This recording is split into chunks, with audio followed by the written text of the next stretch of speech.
The knife scraped against the porcelain plate, slow, deliberate, like a heartbeat dragged through metal. Dinner was quiet that night, too quiet. Across from me, my wife's expression was fixed, her smile frozen and polite, but her eyes, they avoided mine. My daughter sat beside her, mirroring the same stiffness. Then she spoke, coldly, casually, as if reciting a line she'd practiced in front of a mirror. "We've agreed you're no longer part of the family." She didn't blink, didn't flinch, didn't even wait for me to respond before adding, "Don't come home anymore. Don't come to any gatherings." My daughter nodded. It was rehearsed, like a performance meant to humiliate. I cut into my steak one last time, watching the blood soak into the mashed potatoes. The taste turned metallic in my mouth. But I didn't argue. I didn't beg. I swallowed, set the knife down gently, and said, "Thanks for confirming." I let the pause hang in the air, thick and suffocating, before I added, almost thoughtfully, "I'll cancel all the auto payments." No one spoke after that.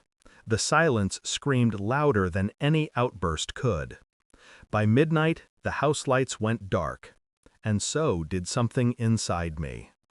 The next morning, I checked the joint accounts. Empty. Every transfer, every withdrawal, authorized. By her. I stared at the numbers vanishing line by line, like the slow erosion of trust itself. No shock, just calculation. She had prepared this for months. Every business trip, every late-night call, every new perfume that wasn't hers, all of it began to line up like chess pieces. The betrayal wasn't in the act, it was in the precision. I remembered the day she'd suggested merging finances for simplicity. I remembered my daughter asking for tuition money and never needing it again. And I remembered the look in their eyes that night at dinner. Not hatred, pity. They thought they had won. I closed the laptop, leaned back, and let the stillness stretch. My reflection in the black screen stared back, empty, unreadable. Inside, the calculations began. For 2 weeks I played the role they expected, the discarded fool. Ignored their messages, said nothing. Meanwhile, I traced every withdrawal, every transaction. All roads led to one account, her sister's business. But her sister didn't own anything. The business was a shell, a name. And the name on the registration wasn't hers. It was his, her old friend from college. I didn't need to confront her, not yet. Instead, I started collecting, quietly, meticulously. Bank statements, phone logs, photos from security feeds at my office, where she used to visit under the pretense of bringing me lunch. Always on the same days he was there. The pieces clicked together without emotion, like watching someone else's tragedy unfold. At night, I would sit in the empty house and listen to the hum of the refrigerator. That was the only sound left now. The absence of her voice was oddly peaceful. When the attorney called about division of assets, I almost laughed. They thought they'd cornered me, but I had moved my assets years ago, before she even suggested merging. Every account she drained was a decoy. Every transfer she made was recorded, traced, documented. I didn't just want her to fall, I wanted her to know I let her dig the hole herself.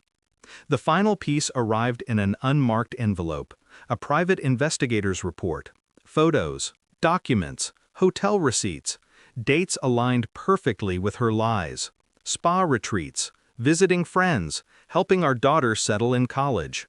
Each lie carried the same timestamp as a transaction. I printed everything, slid it neatly into a folder, and drove to her new address, the apartment she'd moved into with him.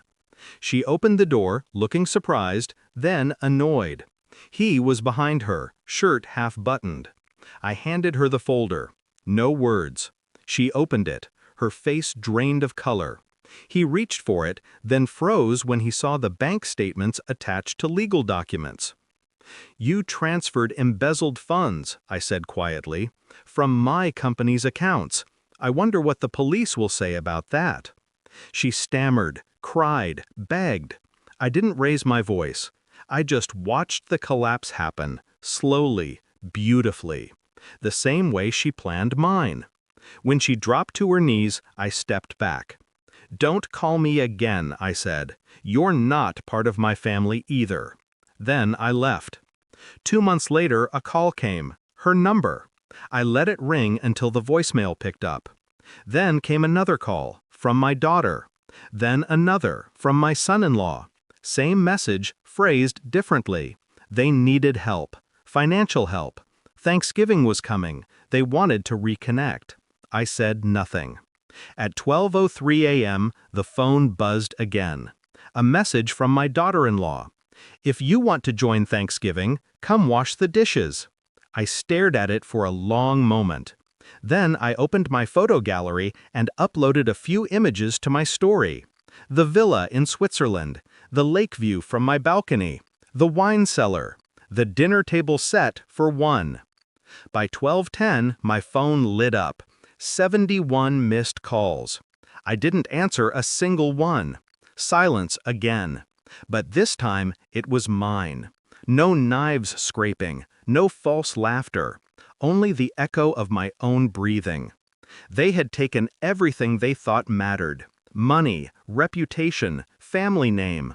But they never understood the one thing that couldn't be taken: control. Control isn't loud. It doesn't need to scream. It waits. It observes. And when the time is right, it decides who stays in the story. I looked out over the snow-laced horizon of Zurich and raised my glass. To endings. To freedom. To the quiet kind of revenge that doesn't require fire. Just patience. I turned off my phone, and for the first time in years, the silence felt like peace.